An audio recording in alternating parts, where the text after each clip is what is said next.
Chanel est une marque de haute couture dans le secteur du luxe qui s'adresse à une clientèle de privilégiés. Nous allons voir pourquoi elle utilise l'histoire du petit chapeau rond rouge, un conte si populaire qui a bercé notre enfance. Ne vous laissez pas avoir par cette stratégie qui cache un pouvoir incroyable en utilisant notre culture à des fins commerciales. Le storytelling est une technique extrêmement puissante qui permet de faire exploser votre business. Il est important pour vous de comprendre comment cela fonctionne. Bonjour et bienvenue dans la publicité du petit chapeau rond rouge de Chanel qui transforme vos attaches émotionnelles en une machine à vendre. La définition générale du storytelling, c'est l'art de raconter une histoire. On l'utilisait il y a très longtemps avant même l'écriture pour raconter et enseigner comment on avait tué un bison, comment on faisait un feu. Par rapport au marketing, le storytelling, c'est l'application d'un procédé narratif dans une technique de communication afin de créer une forte adhésion du public vers notre message. Les mythes et les contes sont des histoires que les gens se racontent depuis longtemps, et c'est un ancrage dans le monde réel.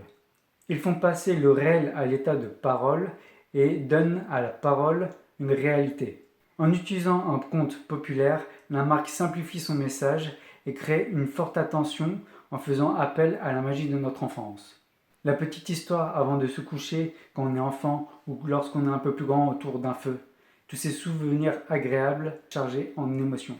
Pour bien comprendre la publicité de Chanel, il faut que j'aborde la notion de schéma narratif. Le schéma narratif est composé en 4 éléments. Donc on a dans un premier temps le héros. Donc ici c'est le petit chapeau rond rouge qui vous représente ou qui représente plutôt les femmes. Le deuxième élément c'est l'objet ou la quête. Le héros doit partir à la recherche d'un trésor ou de quelque chose de plus grand.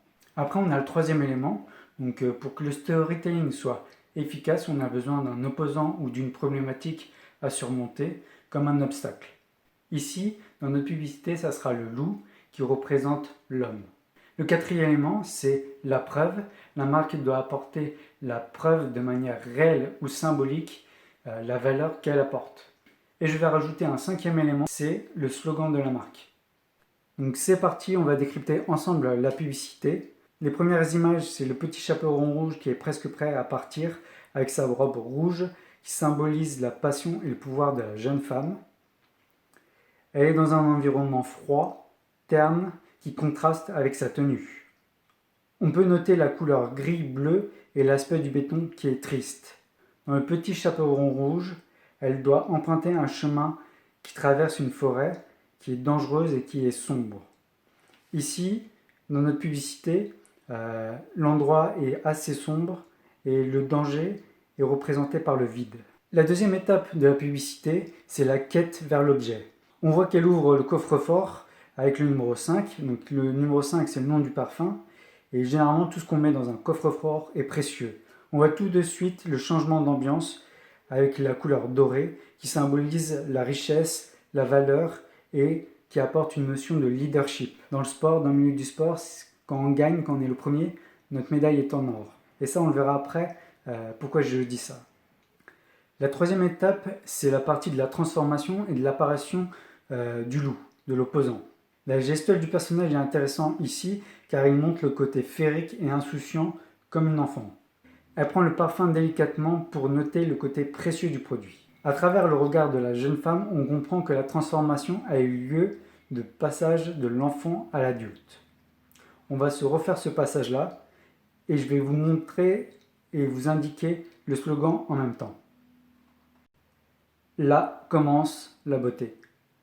C'est à ce moment-là que le loup apparaît. Donc dès qu'il y a eu la transformation, on voit qu'il y a un changement d'état d'esprit de la femme qui n'était pas désirable à une femme qui est désirée.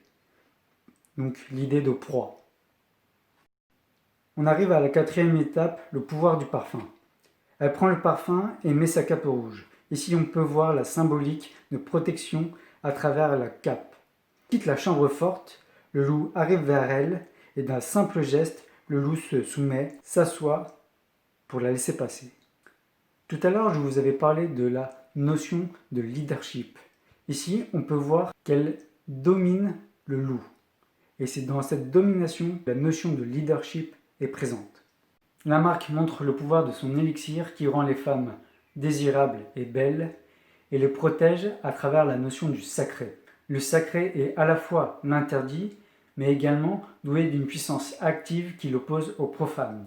Le petit chaperon rouge est assuré qu'avec le parfum Chanel numéro 5, elle sera la plus désirable et maintenant elle détient le pouvoir de choisir ses prétendants. Au moment où elle part, on voit la ville de Paris.